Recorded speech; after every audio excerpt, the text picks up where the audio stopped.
Welcome to the Agent from Within podcast, the only podcast that's here to develop the real estate agent as a human being, to help you get out of your own way, to actually align yourself to what you really want in your life, and then build a real estate business around that. We have to focus on the person behind the strategies. Yes, this is going to be filled with tactics, business advice, amazing interviews. But if you're not in the right place mentally and emotionally, you will self-sabotage your business. You will chase, you will compare. This is about creating the best race car driver, not just the best race car. Any race car driver can jump into any car and win the race. We need to develop you as a human being. This is the only place that real estate agents can actually focus on growing yourself and growing your business. Cheers. People pleasers. This is one of my favorite ones, okay? So guys, this one is really, really interesting. This one I used to be a big time people pleaser. And the source of people pleasing, this is the weird thing. Nowadays, I don't trust people pleasers as much. I don't trust them. When they're overly nice all the time, they're always helping me. They're so kind. I don't trust them because I don't believe that's who they really are.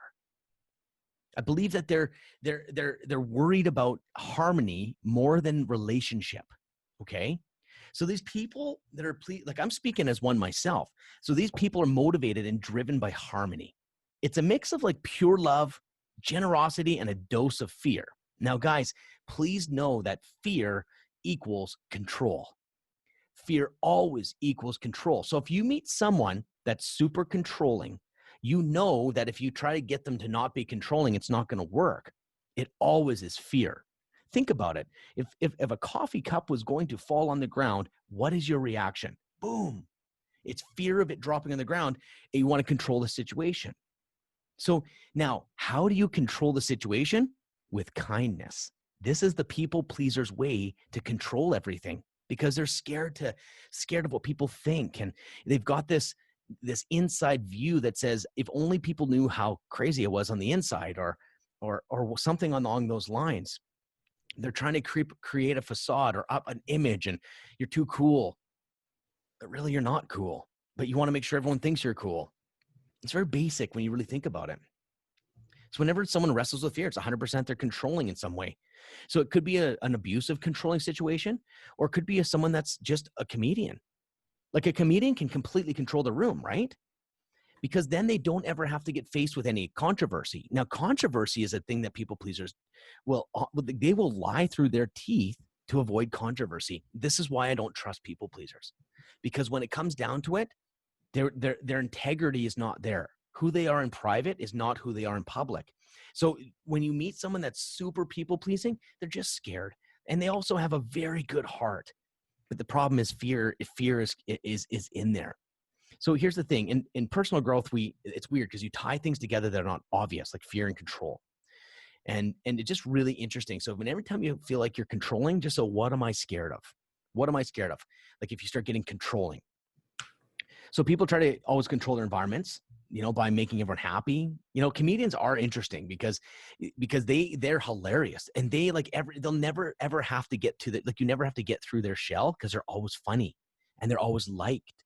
There's some people out there that are masters at being liked, but I think that they're exhausted. And I think sickness actually gets to these people. The big thing is though, what happens later on in life with people pleasers is they get very bitter because they haven't expressed their real feelings.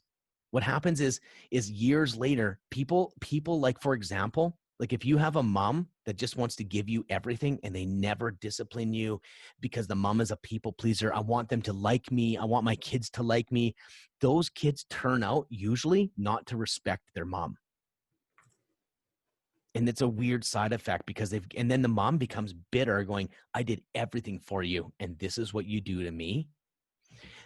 And then you think about the guys that talk about their mama. He says, oh man, I'd never cross my mom. Holy crap, she'd give me a whooping. I'm not saying angry or even whooping is a good thing, but those are the guys that have mass respect for their moms. So it's really interesting because people pleasers can't get that level of respect because then they're always performing. They're going to continue performing until you die. That's why when people get together and they get married or they connect and they don't ever have real conversations, they don't ever have a controversy or anything, they're just having a great time. The thing is, you have to maintain that forever, and that doesn't happen. Then passive aggressive behavior shows up. Like it's almost like, well, you didn't clean the dog shit up, so I left it on the counter. Or whatever. Like this is a behavior that I don't think people are talking about because it's so accepted in the world. It's so politically correct. But I think anxiety is the undercurrent of a people pleaser. We got to absolutely start speaking our own mind, guys. Like, it's so important to speak our own mind.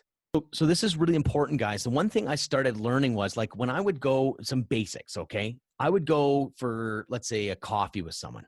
I wanted them to like me so bad. Like, I want to tell you a vulnerable story. When I was in grade 6, like, I was beaten up as a kid. My mom was always supporting my dad as a people pleaser, and my dad was pretty aggressive. He was like, he'd be very tough on me. Like, I respect him today because he's my friend now, so I don't want to bash him, but it was very difficult as a kid. Confidence was not a thing that they grew. They grew insecurity. I was just so desperate to have someone to like me because my environment was so bad that what I would do is I'd steal cigarettes from my grandpa from the farm, and I would hand them out to the cool kids at school. Like, it just looked back and I'm like, oh, like, I had to come to peace with that guy. I'd be like, what a loser. Why did he do that? But I had to come to peace with that was my process. And I'd have to give away cigarettes. But you know what? We do that still. Oh, I'll pay for it, guys. I'll pay for it, guys. Every time you're paying for it. Why? Like, it's another way to control your environment. No, that's just the right thing to do as a man. Like, you have these weird beliefs, but all I'm saying is that if you need to start saying what you think. You have to start saying what you think to get through this. So when you're ordering something at a restaurant, you're like, oh, I'll just have that too. Or someone, this is a better example. Let's say you're with a group of friends and they all want to go for pizza and you don't want to do pizza. Is everyone okay with pizza? You want to be that guy? You want to be that guy? Actually, I don't like pizza. Makes me have a bellyache. You can still be kind, but you got to be able to stand alone. If you're not willing to stand alone, you'll never get anywhere in life, because there are times where you cannot have support. The only support will come from within. This is growing confidence.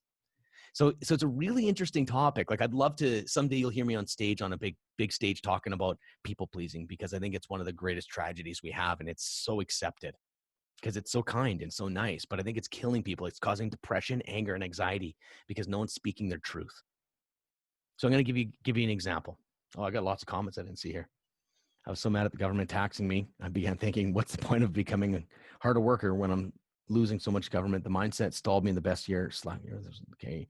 Interesting. Thanks for sharing. Become successful, working harder. I need to start whooping my kids' ass. That's right, Kim. That's funny. Stop paying for my friends. I stopped paying for my friends when eating together. Lots of laughs. I'm selective now. I see Richard Robbins when speaking about people pleasing. I see you at Richard Robbins speaking at people pleasing. Okay, well, maybe Richard Robbins can speak at my event. Like, how? No, anyways. But the truth is, guys, I'm going to give you some tactics here, because when you're willing to stand alone, you're going to have to find your own strength. Put yourself in positions to grow. This is something we don't do. Guys, I'm a loony because I was so screwed up for so long that I had to figure my shit out. And I'll tell you right now, like, for example, I've got a $2,600 minivan, mint condition. It was someone we knew that were selling it. I needed a vehicle because my other vehicle was down.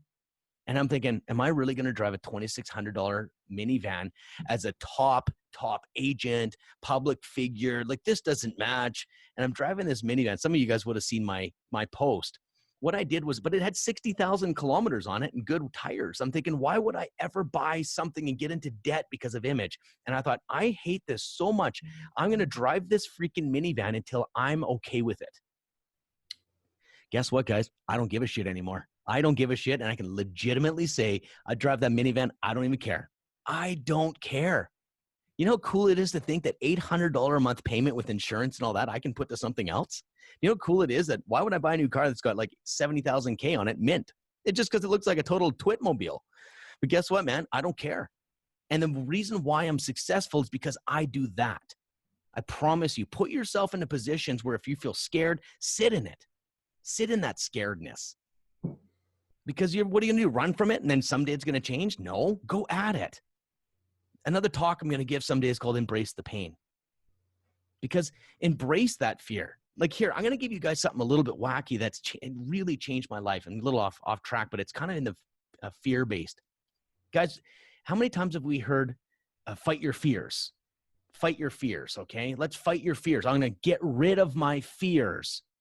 This is a big, big mistake. Here's how I look at it, guys. Fear has been around for 50 generations. Let's pretend fear was the boogeyman. And this guy or a human, this fear has been kicking the best, most enlightened people's asses for 50 generations or 100 generations, and everyone loses against fear. So the question is, when we say fight fear, why do you think you're going to beat fear? You'll be the first guy to really beat fear? It's not even how to do it, guys. You can't. And when you punch me, I punch you back. It's an energy of fighting. You're taking an approach of aggressive fight against something that will win, and it grows stronger. And the very thing that we're doing on fighting the fear is actually making it stronger. So here's a different idea. Sit with your fear. Have coffee with them. Have a beer with the fear. Sit with it.